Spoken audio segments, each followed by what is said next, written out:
Imagine a world where the past and the future are entangled in a web of beliefs, legends, and divine interventions. A world where the fall of a great city could shake the foundations of an entire civilization. This is the world that faced St. Augustine when he learned of the sack of Rome on August 24, 410. The news was like a thunderbolt, shattering the illusion of Rome's invincibility and stirring a wave of panic and blame. Many Romans, disillusioned and desperate, began to point fingers at the new, dominant religion, Christianity. They argued that the gods of Rome had been insulted and abandoned, leading to the city's downfall. But in the midst of this chaos, one man stood firm, ready to offer a different perspective. His name was Augustine, and his response would shape the course of Western civilization for centuries to come. Augustine was a towering figure, a master of Latin and a profound thinker. Despite his imperfect knowledge of Greek, he was hailed as one of the greatest minds to ever write in Latin. When the news of Rome's fall reached him, he was already well prepared to address the crisis. The Church needed a robust defense, and Augustine was the man for the job. He began writing his monumental work, the City of God, soon after learning of the sack of Rome, and it would take him 15 years to complete. His goal was clear: to explain the role of Christianity in history and the role of history in Christianity. The fall of Rome was a pivotal moment, and Augustine saw it as an opportunity to reshape people's understanding of the world. He started by addressing the immediate concerns of his time. Many Romans were shocked by the moderation of the invading barbarians, the Visigoths led by Alaric. Unlike the Romans, who had desecrated the temples of their conquered enemies, the Visigoths left the Christian churches untouched. Augustine pointed out that this was a sign of divine favor, not a weakness of the Christian faith. He quoted the Aeneid to illustrate the contrast. When the Greeks conquered Troy, they desecrated the temple of Juno, imprisoning the Trojans and using it to store their loot. How powerless were the pagan gods, he argued, if they could not protect their own temples. In Rome, however, the churches stood as sanctuaries, protecting the city's inhabitants from the worst of the invaders' wrath. This episode set the stage for Augustine's broader argument. He believed that history was not a series of random events, but a grand narrative guided by divine providence. At the heart of this narrative were two cities, the city of God and the city of man. The city of God was a spiritual community of the righteous, including God, his angels, and all the saints in heaven, as well as the faithful on earth. This city transcended earthly boundaries and languages, uniting people from all walks of life in a shared faith. The city of man, on the other hand, was the familiar, imperfect world we inhabit, with all its joys and sorrows, triumphs and failures. Augustine's vision of history was linear, not cyclical. He rejected the pagan idea that history repeats itself in endless cycles, as proposed by philosophers like Plato. For Augustine, the birth, life, death, and resurrection of Jesus Christ were unique, pivotal events that could not be repeated. He saw the fall of Rome not as a sign of divine displeasure, but as a part of God's larger plan. The Roman Empire, he argued, had played a crucial role in preparing the world for the coming of Christ. It had brought peace and stability, allowing the message of Christianity to spread across the known world. The fall of Rome, therefore, was not a punishment but a transition, a step in the unfolding of God's plan for humanity. Augustine's the city of God was more than a defense of Christianity. It was a comprehensive world, view that would dominate Christian thinking for 1,000 years. He drew from the scriptures, both the Old and New Testaments, to support his arguments. The prophecies of the Old Testament, he believed, were fulfilled in the life and teachings of Jesus Christ. The New Testament, in turn, was the fulfillment of the Old, completing the divine plan. This linear view of history, with its emphasis on the unique role of Jesus Christ, stood in stark contrast to the cyclical theories of the pagans. While Augustine did not fully embrace the modern idea of progress, he did offer a glimmer of hope for a better future. He saw the Roman Empire as a tool used by God to bring the world together, to create a stage for the drama of salvation.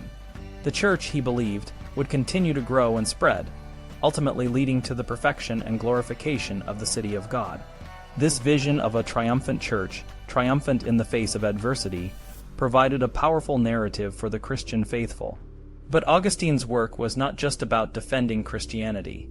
It was also about reinterpreting the past. He sought to show that the evils of the post-Christian world could not be blamed on the religion of Christ. To do this, he collected examples from history, demonstrating that the worst calamities had occurred long before the rise of Christianity. He pointed to the fall of Troy and other ancient disasters, arguing that the pagan gods had been equally powerless to prevent them. His goal was to undermine the idea that abandoning the old gods had led to Rome's downfall. Augustine's influence extended beyond his own time. His ideas shaped the way Christians understood history for centuries. The Church Fathers, including Origen and Eusebius, built on his work, creating a rich tapestry of Christian history. Origen, a brilliant theologian from Alexandria, used allegory to find hidden meanings in the scriptures, giving Christianity a sense of antiquity without compromising its core beliefs. Eusebius, a contemporary of Constantine, created the first comprehensive Christian chronology, placing the events of the Bible and the early church within the context of world history. His work, Ecclesiastical History became a cornerstone of Christian historiography. However, the spirit of historical inquiry that had flourished in ancient Greece was largely dormant during the Middle Ages. Christian scholars were more interested in documenting and defending their faith than in exploring the past for its own sake. The written record, especially the scriptures, was seen as sacred and beyond criticism. The Venerable Bede, an English monk, is a notable exception. He wrote extensively about the history of the Church in Britain, incorporating contemporary documents and providing a detailed account of the events of his time. But even Bede preferred to rely on ancient authorities, rather than his own observations. The Middle Ages were a period of intellectual stagnation in the realm of history. The focus was on preserving and interpreting the past, not on discovering new truths. The works of the Church Fathers, including Augustine, Origen, and Eusebius, provided a framework for understanding the past, but they also limited the scope of historical inquiry. The idea that the past could be explored and understood through critical analysis was largely absent. It wasn't until the Renaissance that the spirit of historical inquiry began to reawaken. Petrarch, an Italian poet and humanist, was a pioneer in this field. He was inspired by the ruins of ancient Rome, which had long been seen as marvels of the city, symbols of pagan mythology and sacred legend. Petrarch saw these ruins as clues to a lost world, a world that could be understood through careful study and observation. He spent hours wandering through the ruins, reading inscriptions, and studying old manuscripts. His work, including his letters and poems, offered a new perspective on the past, one that was grounded in critical thinking and empirical evidence. Petrarch's approach to history was revolutionary. He used a variety of sources, including coins, inscriptions, and manuscripts, to piece together a more accurate picture of the past.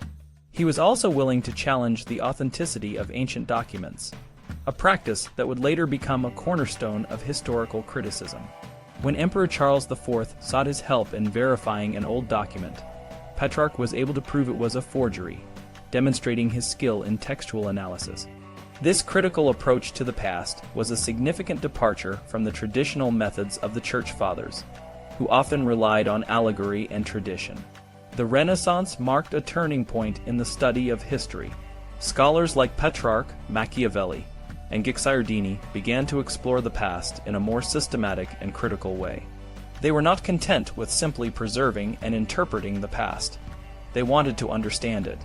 This new approach laid the groundwork for the modern study of history, which emphasizes critical thinking, empirical evidence, and a willingness to challenge established narratives. In conclusion, the fall of Rome and the subsequent work of Augustine marked a crucial moment in the history of Western civilization.